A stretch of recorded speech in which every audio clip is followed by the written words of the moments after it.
Red Bull right now are in a bizarre situation that I have never seen before, with their level of domination only being matched by their level of division within the team. Now, before I get into what's happening right now and give all of my thoughts, let's take a look back at a little bit of background history for context. When Red Bull was created, the business was split between the founders. 49% of it went to Dietrich Mateschitz, 49% of it went to Chileo Uvidya, and the remaining 2% went to Chileo's oldest son, Chilerm. Even though Dietrich wasn't the majority shareholder, when Red Bull Racing was created, he had an agreement that he would always have controlling say over what happens with Red Bull Racing, as he was the mastermind behind bringing Red Bull into Formula 1 in 2005. The significance to all of this is that when Red Bull's original founder Chileo Uvidya died in 2012, his 49% was passed over to his family, and with his eldest son still owning the original 2%, it meant that now the Uvidya family, headed by the eldest son Chilerm, were now the majority shareholders of Red Bull, owning 51%. Now, this has been the case since 2012, but again, in the context of Formula 1, it's never really had an effect on Red Bull Racing. The Austrian side of the business with Dietrich Mateschitz has always been the one who called the shots, and then below him was Helmut Marko, who not only helped start the team with Dietrich and was also his inside man in the team, but also the man who brought on Christian Horner as team principal. That is why in the very early days, especially during Vettel's dominance, it became a bit of a running joke that after every single race, you would always see Helmut Marko immediately jump on the phone to Dietrich to tell him about the race when Dietrich couldn't make it. That structure of Dietrich being the only man at the top, Marko running the young driver program whilst keeping Dietrich in the loop, and then Horner running the team along with Adrian Newey designing the cars, is why Red Bull, regardless of which winning driver they've plugged into the team, has been so successful and so consistent over the past 15 years. When Dietrich Mateschitz died in 2022, although at the time many fans from the outside might not have understood just how important his presence was to Red Bull Racing, now with him gone and the power vacuum that created, it's more obvious than ever before how important he was to keeping the team stable. In Dietrich's place, Red Bull appointed Oliver Mintzlaff to run Red Bull Racing with Horner and Marko. But almost immediately, even in 2023, cracks started to form. There was alleged disagreement over the rebrand of AlphaTauri with brands Visa, Cash App and Hugo, and then more than anything else there was tension over the Porsche deal that collapsed, with Porsche wanting 50% ownership of Red Bull Racing and Horner and Marko being firmly against it. Throughout 2023, as Max Verstappen was achieving unprecedented levels of success on track, it kept almost all of the attention away from what was happening behind the scenes, with growing tension starting between Horner and Marko. Only recently has it been uncovered that, unbeknownst to Horner, despite the fact that he is the CEO of Red Bull Racing, Helmut Marko added various escape clauses to Max Verstappen's contract without Horner knowing, that basically allow Max to leave the team if Marko himself leaves or is sacked by Red Bull, which actually strengthens Marko's position within the team because his dismissal directly hands Max even more power to do what he wants. On top of that, Red Bull's new management were also unimpressed with Helmut Marko's xenophobic comments towards Sergio Perez last season, and even though Horner at the time basically shrugged those comments off, simply saying that Helmut Marko doesn't work or speak for Red Bull Racing, despite the fact that on Companies House he is officially listed as one of 2 directors of Red Bull Racing alongside Horner, Red Bull themselves actually forced Marko to retract those comments. All of that simmering tension inside Red Bull Racing and parent company Red Bull itself then takes us into what's happened so far this year. In early February, Red Bull announced an investigation into Christian Horner after complaints were made by a female employee of inappropriate and controlling behavior, which later were reported by Dutch newspaper De Telegraaf to also be related to sexual misconduct. In the coming weeks, Red Bull went about as if everything was normal, with the launch of the RB20, which Horner was present for, and during which he described the investigation as just a distraction for the team. On the eve of the season, Christian Horner would eventually be cleared of any wrongdoing by Red Bull, but the lack of transparency over the investigation and what Horner may or may not have done was causing a lot of concern amongst fans, the other team principals, and even Red Bull's own technical partners, with Ford CEO Jim Farley sending an official letter to Red Bull demanding more transparency, and even Honda, after Horner was already cleared, still asking for more details and to have full clarity on the situation. And now, I am not saying that you need to disclose names and personal details of alleged victims, but the lack of transparency during and after the investigation, I thought was really embarrassing from Red Bull. Horner is not just a normal Red Bull employee, he is a prominent and powerful figure in one of the biggest sports in the world, and regardless of what Red Bull think is right or wrong, if he did something that is not in line with the values of Formula One itself, then the other teams, stakeholders, FIA and fans have a right to know. That same sentiment was then echoed by the likes of Toto Wolff and Zach Brown, who basically thought exactly as I did, which is that the FIA as the regulatory body of Formula One have an obligation to investigate Horner independently of Red Bull, and to judge for themselves whether what he did or didn't do goes against what's expected of a leading figure in Formula One. Despite the case officially being closed by Red Bull, in reality the tension within the team was anything but so. Over the Bahrain Grand Prix, alleged evidence from Horner's investigation was leaked to journalists and prominent figures within F1. Although accusations are still being made over who leaked the evidence, as of recording, we still don't know who or why they did it.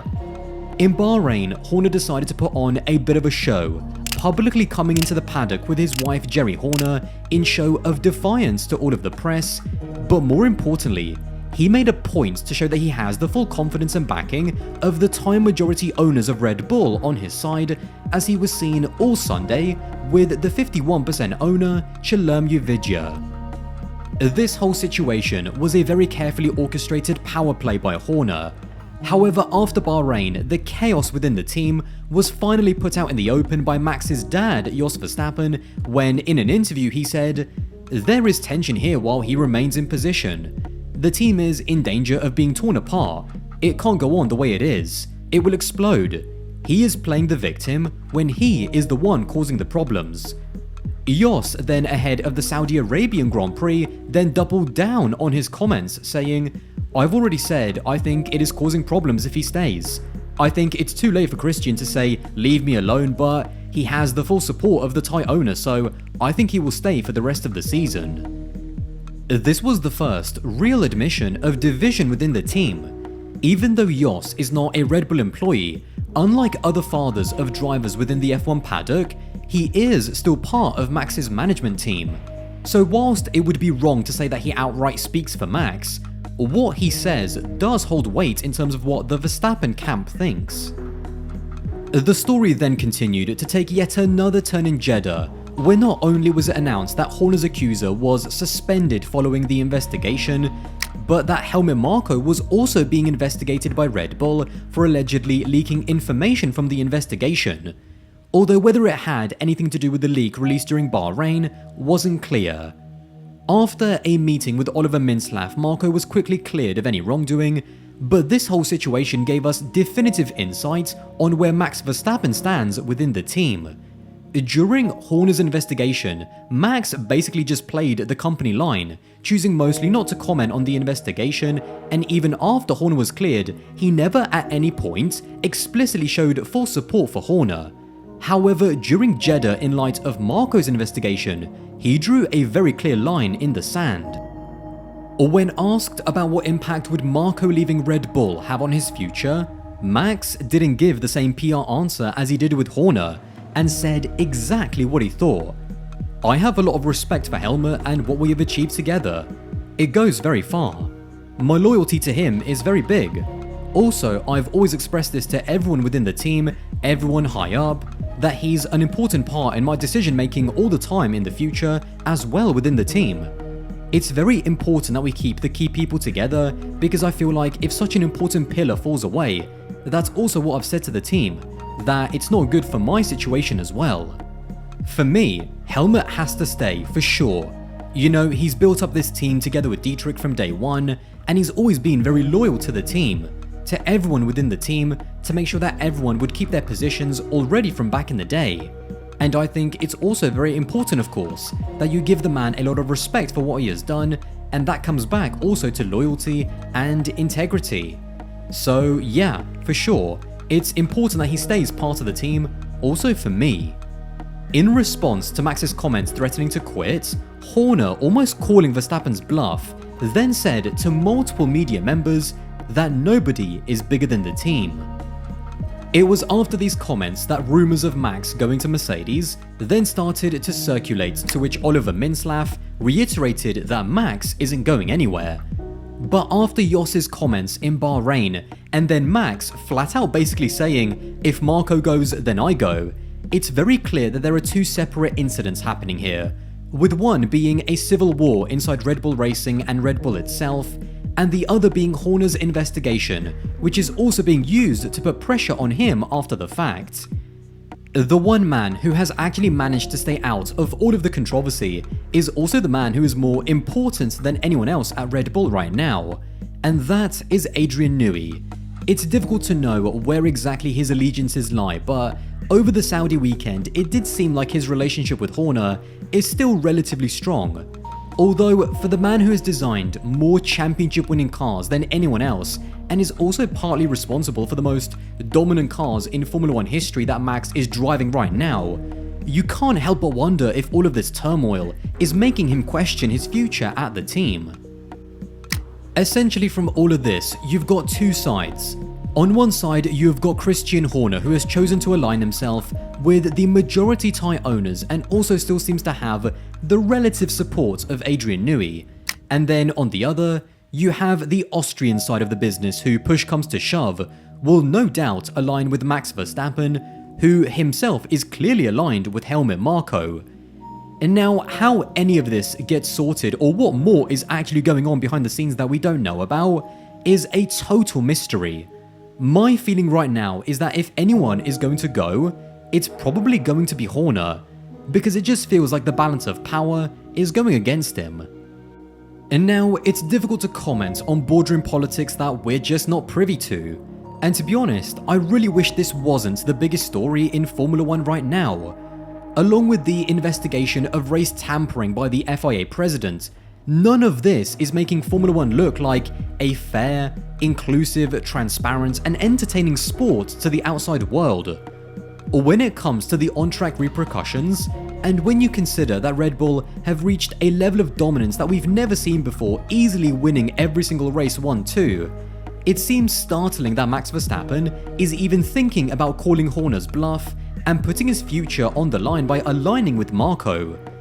The fact is that Red Bull are so dominant that any one of Alonso, Hamilton, Russell, Leclerc, Sainz, Norris, and even Piastri could all be world champions in that car up against Perez, even if they wouldn't be as dominant as Max is right now due to how integrated he is into that team.